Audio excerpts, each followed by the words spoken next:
जय हिंद। चलिए आज हम शुरुआत करते हैं क्लास 10th का कोऑर्डिनेट ज्योमेट्री निर्देशांक ज्यामिति पाठ नंबर 7। इस पाठ नंबर 7 में हम एक्सरसाइज 7.1 का देखते हैं क्लास 10 का। देखिएगा प्रश्न क्या कहता है। पहला प्रश्न जैसा कि आपको लिखा हुआ दिखाई दे रहा होगा, लिखा हुआ पहला प्रश्न कि निम्नलिखित बिंदुओं किस चतुर्थांश में स्थित है। ये आपके पास पहला प्रश्न आपको दिया हुआ है केसी सिन्हा का। पहला का 6 प्रश्न का था। ये जो बिंदु दिया हुआ है कौन कौन सा घर में होगा, कौन सा चतुर्थांश में होगा। तो आपको पता है, ये आपको यहाँ पर ध्यान भी देना होगा कि अगर चतुर्थांश पढ़ रहे हैं, कोऑर्डिनेट पढ़ रहे हैं, तो इस कोऑर्डिनेट में दोनों पहला घर में दोनों प्लस होता है, माइनस प्लस होता है और यहाँ पर माइनस माइनस होता है, यहाँ पर प्लस माइनस होता है। ठीक है, तो इस प्रकार से आपको, तो इसमें देखिएगा x का मान प्लस है, y का मान माइनस है। ये कौन सा घर में जाएगा, तो ये चौथा घर में जाएगा। तो ये कहता कौन सा चतुर्थांश में जाएगा। तो यह जो है इसको लिखिएगा इसके आंसर में चतुर्थांश। कौन सा चतुर्थांश में जाएगा, तो यह चतुर्थांश में जाएगा। इस बात को ध्यान देना। ठीक है, दूसरा देखिएगा इसका क्या होगा। दूसरा दोनों माइनस में है, दोनों नेगेटिव है, तो कहता है ये कौन सा घर में जाएगा, तो दोनों नेगेटिव है। तो इस बात को ध्यान दीजिएगा कि कौन सा जाएगा, तीसरा घर में। कौन सा जाएगा, तृतीय, क्योंकि दोनों नेगेटिव है तो तृतीय चतुर्थांश जाएगा। कौन चतुर्थांश जाएगा। अब देखिएगा इसमें क्या कहता है, इसमें माइनस है प्लस है, तो शुरू का x का वैल्यू माइनस है, बाद में प्लस है, तो कौन घर में जाएगा, तो यह हमारा कौन जाएगा, दूसरा घर में, दूसरा चतुर्थांश में। कौन घर में जाएगा, तो दूसरा चतुर्थांश में जाएगा। इस बात को ध्यान रखना। ठीक है, आगे का प्रश्न क्या कहता है। इसमें देखिएगा शुरू प्लस है, बाद में प्लस है, x भी प्लस है, y भी प्लस है, तो ये कौन घर में जाएगा, तो ये दोनों का मान प्लस है, तो ये हमारा पहला घर में जाएगा। कौन घर में जाएगा, ये हमारा पहला घर में जाएगा, पहला चतुर्थांश में। इसका नेक्स्ट 5 नंबर देखिएगा। 5 नंबर में इस बात को ध्यान देना, जब x का मान और y दोनों का मान अगर होता है तब जाएगा चतुर्थांश में, और दोनों में से एक का मान शून्य हो जाती है। दोनों में से एक का मान यदि शून्य हो जाता है, दोनों में से एक का मान यदि शून्य हो जाता है, तो वह चतुर्थांश में नहीं जाएगा, वह अक्ष पर जाएगा। तो जिसका मान दिया हुआ उसी अक्ष पर जाएगा। तो यह कौन है, x का मान 3 दिया हुआ है, y का मान 0 है, तो y अक्ष पर नहीं रहेगा और ना ही चतुर्थांश में जाएगा। तो यह कहाँ पर जाएगा, तो x का मान 3 दिया हुआ, तो यहाँ पर लिखेंगे x अक्ष। कहाँ जाएगा, तो x अक्ष। ठीक है, अगला ध्यान दीजिएगा, x अक्ष पर रहेगा। ठीक है, अगला देखिएगा, यहाँ पर देखिए x का मान 0 हो गया, y का मान -5 है, तो x का मान 0, y का मान -5, तो ये कौन घर में रहेगा, तो यह y अक्ष पर जाएगा। कौन अक्ष पर जाएगा, y अक्ष पर जाएगा। इस बात को ध्यान दीजिएगा, कौन अक्ष पर जाएगा, y अक्ष पर। तो आपको यहाँ पर ध्यान दे दीजिएगा कि ये जो बिंदु दिया हुआ है 6 को दिया हुआ, तो आपसे पूछ रहा था कि ये बिंदु दिया हुआ कौन सा घर में जाएगा, प्रथम चतुर्थांश, दूसरा चतुर्थांश, तीसरा चतुर्थांश, तो कौन सा चतुर्थांश में जाएगा। तो इस प्रकार आपको समझ में आ गया होगा। अब चलिए इसका दूसरा नंबर प्रश्न देखिए क्या कहता है। दूसरा नंबर प्रश्न जो दिया हुआ है, दूसरा नंबर जो प्रश्न दिया हुआ है, कहता है निम्नलिखित बिंदुओं को आयताकार पद्धति में ग्राफ पेपर पर लिखे। खैर इसको आपको कहता है ग्राफ पेपर पर लिखने के लिए, तो ग्राफ पेपर पर ना लिख करके, ग्राफ पेपर पर हम नहीं लिख पाएंगे, तो यहाँ पर आप क्या करिएगा, एक सच हम ऐसा बता देते हैं, आप लोग ग्राफ पेपर पर कर लीजिएगा। तो सबसे पहले आप क्या बनाइएगा, यहाँ पर देखिएगा एक खड़ी लाइन यानी ऊर्ध्वाधर एक खड़ी लाइन खींचिएगा। ठीक है, इसे हम लोग कहते हैं, इसी को हम लोग देखा और नाम के नाम से जानते हैं, कार्तीय पद्धति भी बोलते हैं। ठीक है, और यहाँ से एक वाई अक्ष खींचिएगा। ठीक है, एक सच खींचिएगा और वाई अक्ष खींचिएगा। गौर से थोड़ा समझिएगा, ध्यान दीजिएगा। ये हमारा जब एक सच और वाई अक्ष कटती है तो ये हमारा मूल बिंदु देता है, ये हमारा वाई है, तो ये वाई डैश हो गया, ये हमारा एक्स डैश है, तो ये हमारा एक्स है। यहाँ तक तो आपको क्लियर हो रहा होगा। ये हमारा मूल बिंदु है।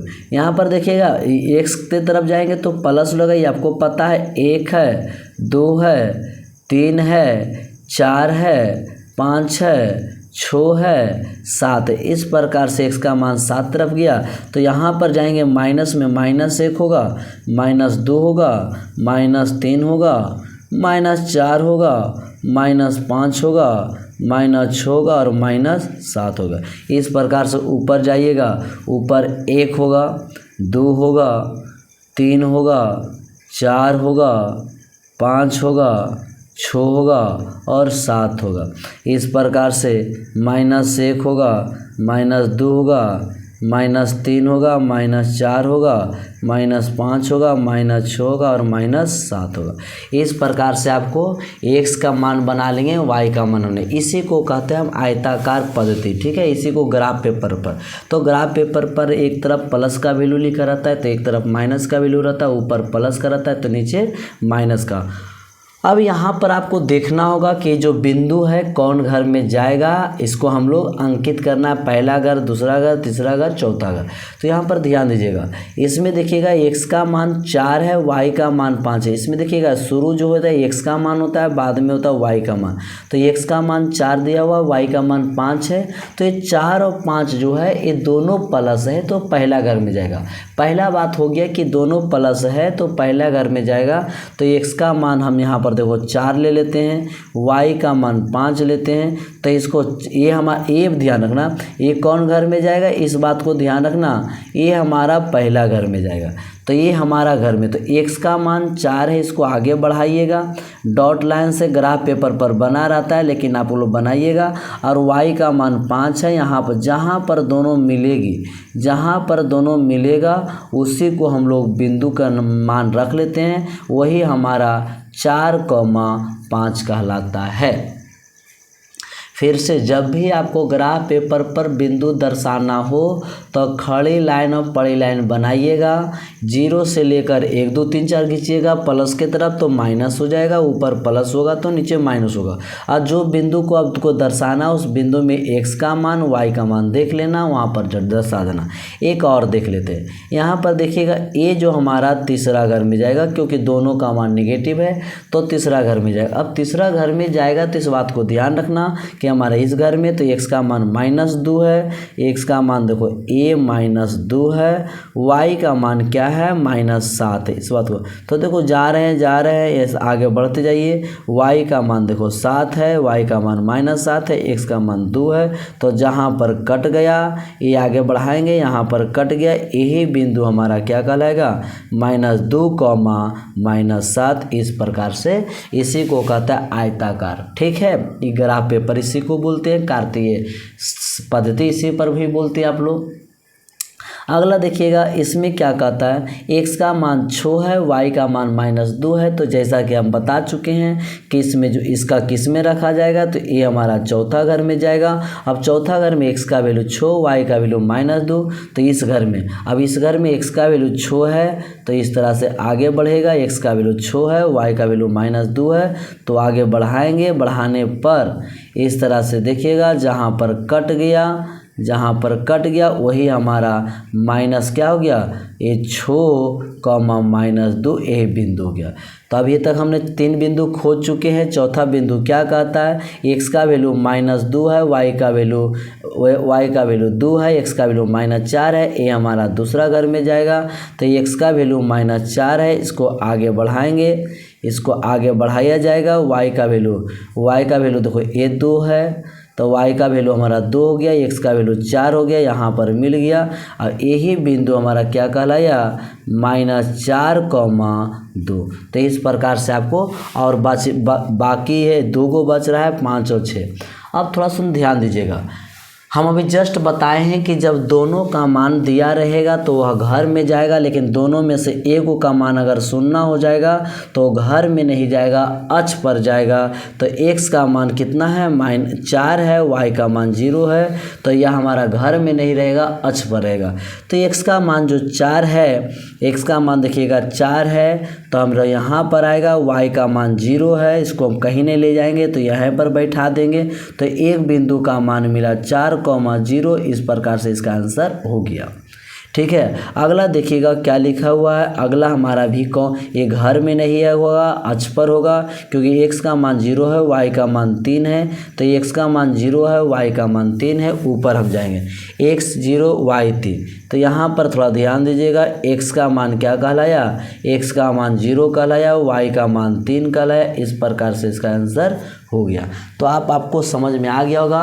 पहला प्रश्न में कहता था कि कौन सा बिंदु कौन घर में गया, ये आपको जवाब देना था, तो आपको जवाब दे चुके। फिर दूसरा में तक कहता कि आयताकार पद्धति से ग्राफ पेपर पर दर्शाएं, तो हमने ग्राफ पेपर पर एक लाइन बनाई। ग्राफ पेपर भी आप यूज कर सकते हैं, और ग्राफ पेपर 9 में किए होंगे भी। अगर ग्राफ पेपर नहीं यूज करना चाहते हैं तो डायरेक्ट इसी रफ में बता सकते हैं कि कौन बिंदु कहाँ पर है। इसे सिर्फ क्या कर रहा है, अंकित करने के लिए। तो आपको इतना समझ में आ गया होगा। अब देखिएगा आगे क्या बात क्या कहता है, सो समझेंगे। ठीक है। इसका तीसरा देखिए, तीसरा नंबर प्रश्न क्या कहता है, कहता है बिंदु जिसका y नियामक -5 है, स्थिति कहाँ पर है। तो y का मान दे रहा है, x का मान नहीं दे रहा है। तो समझ लेना कि ये हमारा मूल बिंदु हो गया, ये हमारा 1 होगा, 2 होगा, 3 होगा, 4 होगा, 5 होगा।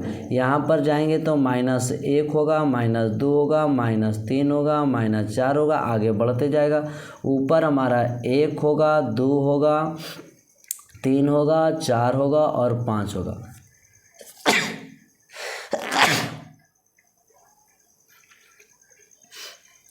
लेकिन नीचे हम देखते हैं तो नीचे -1 होगा, -2 होगा, -3 होगा, -4 होगा, -5 होगा। इस प्रकार से आगे बढ़ेगा। ठीक है।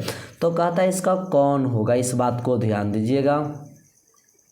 ठीक है। तो हमारा कहता है यहाँ पर y का मान -5 है, तो y का मान नीचे होता है, तो इसका मान यहाँ पर हो जाएगा। ठीक है। तो इसको हम कैसे लिखेंगे, तो x का मान 0 होगा, y का मान -5 होगा, तो इसको लिखिएगा क्या, तो ये जो बिंदु होगा, ये बिंदु कहाँ है, तो y अक्ष पर। कौन अक्ष पर बोलिएगा, y अक्ष पर। ठीक है। नीचे की तरफ, नीचे की तरफ क्या होगा, y अक्ष पर नीचे की तरफ ऋणात्मक। ठीक है। इसको ज़्यादा लिखना है तो ऋणात्मक लिख लीजिएगा। ठीक है। तो इस बात को ध्यान दीजिएगा। ठीक है। तो तीसरा आपको समझ में आ गया। सिर्फ यही पूछता है कि बिंदु कहाँ होगा। चलिए अब आगे 4 नंबर देखते हैं।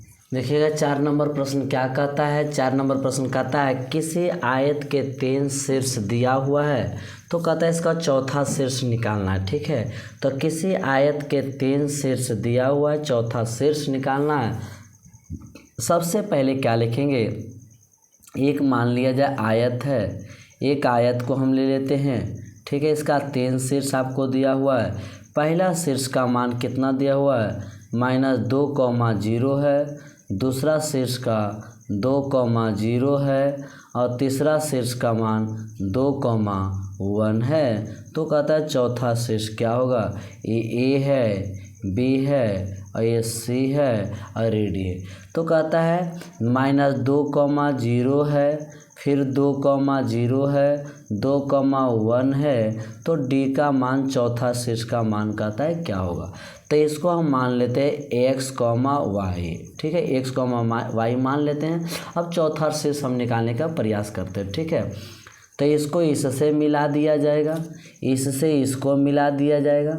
अब यहाँ पर एक बात ध्यान देना कि हम चौथा शीर्ष निकालेंगे, तो एक बात ध्यान देना, आयत के जो विकर्ण एक दूसरे को मध्य बिंदु पर काटती है, इसको हम P ले लेते हैं। ठीक है। कौन बिंदु पर काटती है, किसी आयत का 3 शीर्ष दिया हुआ, चौथा शीर्ष निकालना है।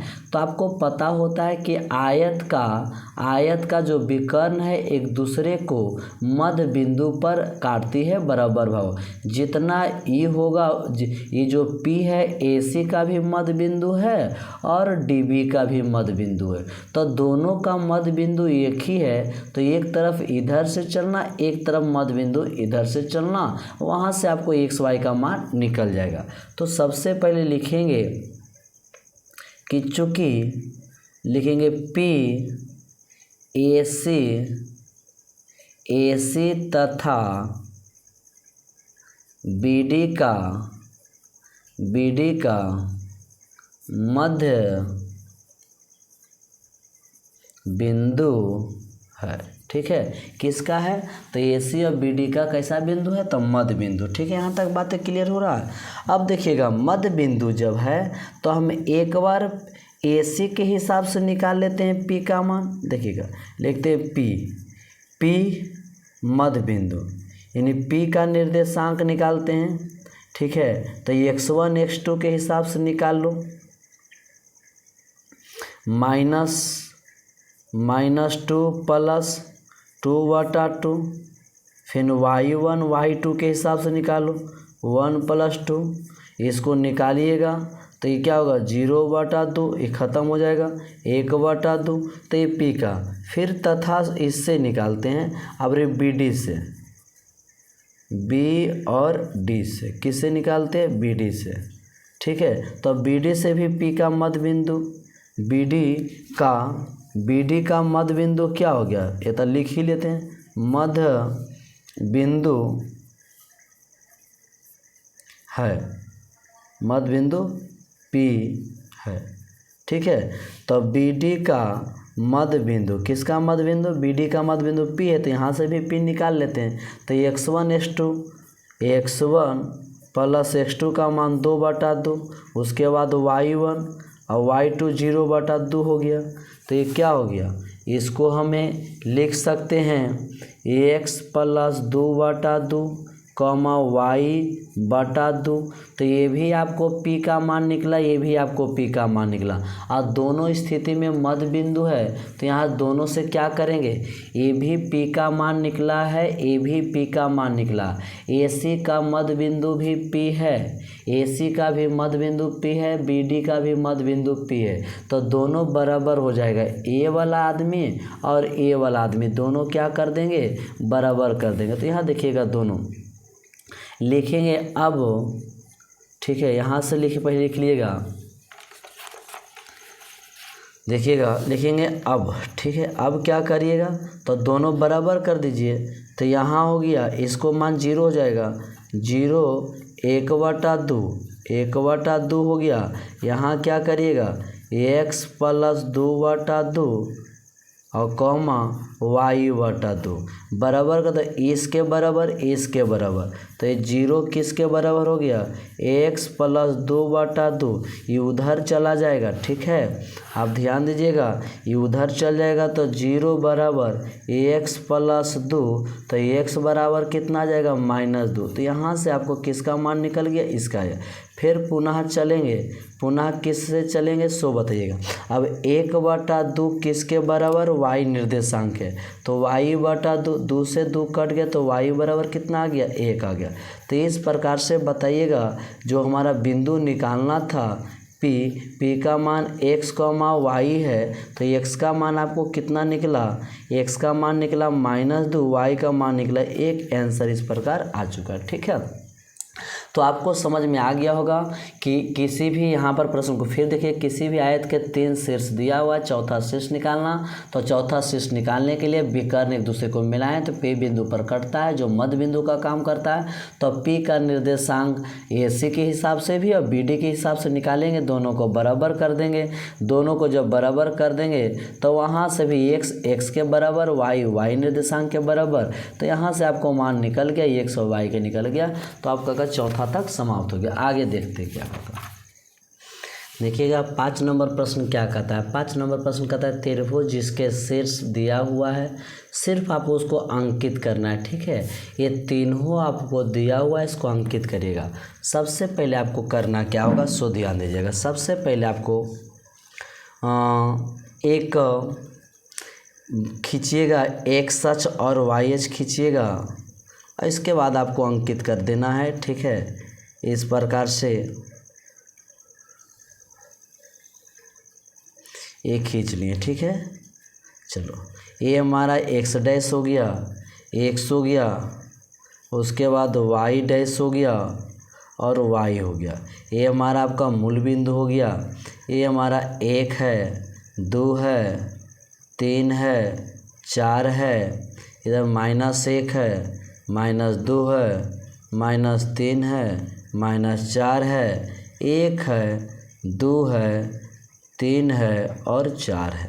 इधर होगा -1 होगा, -2 होगा, -3 होगा और -4 होगा। इस प्रकार से हम खींच लें, ठीक है। अब करने के बाद देखिएगा ये जो बिंदु पहला 2,3 है, ये हमारा दोनों का दोनों प्लस है, तो ये पहला घर में जाएगा। कौन घर में जाएगा? तो पहला घर में। तो 2,3 पहला घर में है। x का मान देखिएगा 2 है, y का मान 3। इधर से बढ़ेगा, इधर से बढ़ेगा, ये इधर से आएगा। तो ये देखिएगा कहीं ना कहीं यहाँ पर मिल जाती है। जहाँ पर मिलती है वो आपका 2,3 हो गया, ठीक है। ये हमारा पहला बिंदु ए होता। दूसरा बिंदु -4,2 है, तो ये आपको दूसरा घर में जाएगा, तो इस घर में रहेगा। तो -4 x का वैल्यू है, y का वैल्यू देखिएगा कितना है? 2 है, y का वैल्यू 2 है, x का वैल्यू 4 है। तो इस प्रकार से क्या हो गया? -4,2 हो गया, ठीक। ये हमारा कौन बिंदु है? बी बिंदु। ये कौन हमारा है? बी बिंदु।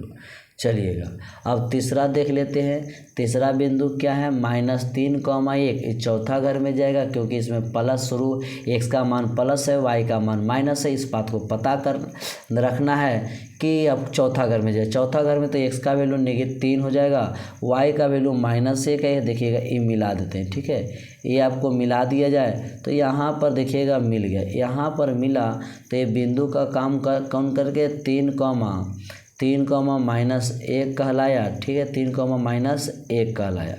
चलिएगा तो ए आपका बिंदु सी हो गया, ए आपका बिंदु ए हो गया, ए बिंदु है।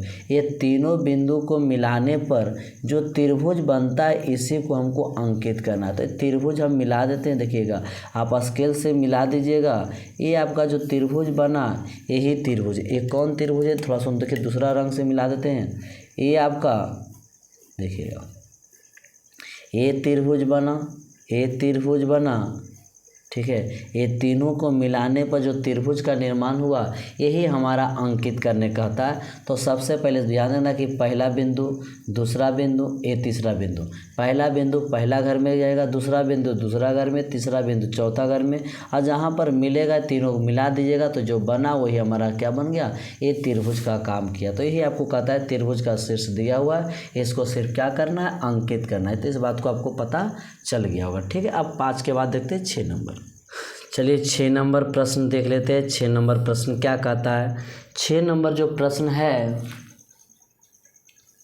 6 नंबर जो प्रश्न है कि 2a भुजा वाले समबाहु त्रिभुज का आधार y अक्ष पर इस प्रकार है कि आधार का मध्य बिंदु मूल बिंदु पर है, तो त्रिभुज का शीर्ष ज्ञात करें। हम सबसे पहले आपको बातें समझाने का प्रयास करते हैं। तो यहाँ पर देखिएगा ये हमारा आपको y अक्ष खींच दिए, ठीक है। ये हमारा x अक्ष हो गया, ठीक है। ये हमारा x अक्ष हो गया, x डैश है तो x है। ये हमारा y है तो y डैश है, ठीक है।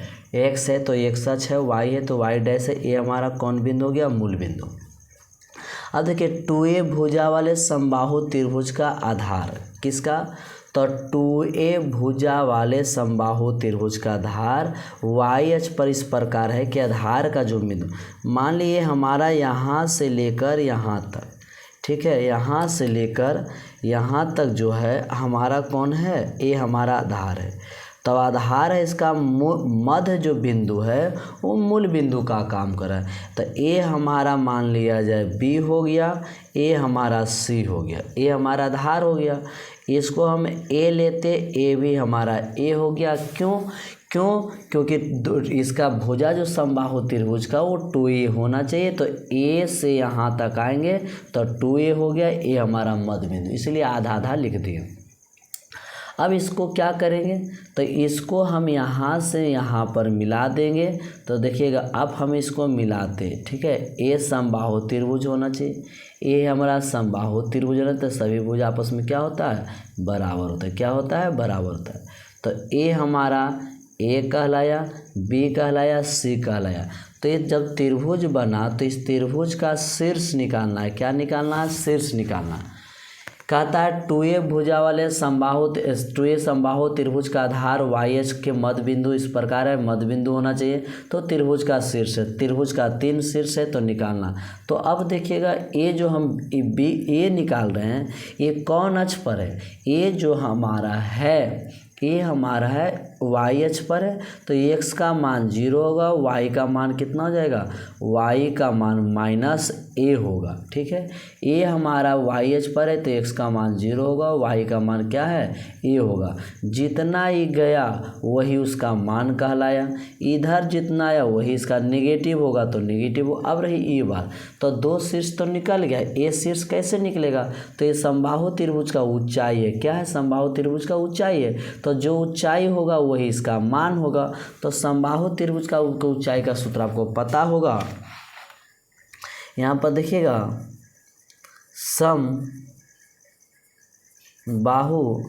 त्रिभुज का ऊंचाई, तो ये ऊंचाई का सूत्र आपको पता होना चाहिए कि √3/2 गुना भुजा होता है। ठीक है, तो √3 का √3 दिए 2, अब भुजा का मान 2a है तो यहाँ से यहाँ ख़त्म हो गया तो √3a, तो ये हमारा कितना आया √3a। तो यही हमारा जाके इस शीर्ष का काम करेगा। इस शीर्ष कितना हो गया, x का मान √3a हो गया और y का मान 0 हो गया, क्योंकि x अक्ष पर y का मान क्या होता है 0 होता है। तो x का मान आपको √3a हो गया, y का मान हमारा 0 हो गया। तो इस प्रकार से हमने 6 तक बता चुके हैं। फिर से एक बार समझ लेना, कहता है 2a भुजा वाले समबाहु त्रिभुज का आधार YH पर इस प्रकार होना चाहिए कि जो आधार का जो मध्य बिंदु हो वो मूल बिंदु का काम कर रहा हो। तो शीर्ष निकालना, पहला शीर्ष है, दूसरा शीर्ष है, तीसरा शीर्ष है। पहला शीर्ष a होगा, दूसरा शीर्ष a होगा, तीसरा शीर्ष a होगा। ठीक है, तो इस प्रकार तो यहाँ से यहाँ का जो दूरी है वो हमारा a होगा, यहाँ से यहाँ की दूरी हमारा क्या होगा a होगा। अब रही बात है इसका मान कैसे निकालेंगे, तो इसका भी मान निकालना है। तो इसका मान निकालने के लिए करना क्या पड़ेगा, सो बात ध्यान रखिएगा। तो इसको जो मान निकालने के लिए सबसे पहले इसकी ऊंचाई निकालो, तो जो ऊंचाई होगा वही इसका मान होगा, शीर्ष होगा। तो इस प्रकार समबाहु त्रिभुज का ऊंचाई हम निकाल चुके हैं। समबाहु त्रिभुज का ऊंचाई √3/2 गुना भुजा होता है। √3 का √3 दिए और 2 दे दिए। यहाँ पर भुजा का मान कितना होता है, भुजा का मान 2 है, तो यहाँ से 2 से 2 ख़त्म हो गया। तो इस प्रकार से आपका आ गया। तो इस प्रकार से आपको समझ में आ गया होगा। 2 प्रश्न और है 7 और 8। ठीक है, तो वो भी देख लेते हैं 7, 8। चलिए 7 नंबर प्रश्न देख लीजिएगा। 7 नंबर प्रश्न क्या कहता है, कहता है ABCD एक आयत इस प्रकार है कि AB 10 है, BC 8 है। AB और AD को क्रमशः x अक्ष YH मानते हुए ABCD का निर्देशांक ज्ञात करें। तो सबसे पहले हम क्या करेंगे, यहाँ पर इस प्रकार से हम एक खड़ी अक्ष एक बड़ी अक्ष यानी x अक्ष खींचते हैं। ये हमारा मूल बिंदु हो गया। देखिएगा ABCD, AB हमारा 10 इकाई, BC AB और AD को x अक्ष यहाँ हम रख लेते हैं A, तो A से लिए हम B। ठीक है, A से हम क्या लिए B, और फिर A से लिए हम D लिए। A से यहाँ पर खुद बोल रहा है A हमारा y अक्ष है, A हमारा x अक्ष है, x डैश है, y है। कहता है AB को x अक्ष खींचना, x अक्ष खींचे, AD को y अक्ष खींचना, AD को हम लोग y अक्ष खींच दिए। इस प्रकार खींचे तो आयत में जानते हैं आमने सामने की भुजा बराबर होती है, जितना E होगा उतना हम इधर खींच लेंगे। ठीक है, जितना AD होगा उतना हम E खींच लेंगे। ठीक है, तो इस प्रकार से खींचनी है। तो ABCE मान C कहलाया AD, ये हमारा आयत हो गया। फिर से ABCD एक आयत इस प्रकार खींचे कि AB 10 होगा तो A भी आपका 10 होगा, BC आपका 8 होगा तो A भी आपका 8 होगा। ठीक है, खींच मानते हुए सबका मान निकाले। तो अब बताइए इसका मान निकालेंगे। A तो आपको पता है मूल बिंदु है, A आपको कितना पता है, तो देखिएगा A का मान कितना निकलेगा, 0,0 मूल बिंदु है। बी का मान कितना निकलेगा, तो ये हमारा एक्स अक्ष पर है, तो एक्स का मान 10 गया, वाई का मान नहीं आया है, तो एक्स का मान 10 होगा, वाई का मान 0 होगा। फिर सी का मान क्या हुआ, तो इसमें ये 10 है, ये कितना गया, एक्स का मान 10 है, वाई का मान 8 है, तो एक्स का मान 10,8 होगा। और डी का मान कितना होगा, डी हमारा वाई अक्ष पर है। देखो जब अक्ष पर रहेगा तो उसमें एगो का मान 0 हो जाएगा, ठीक है।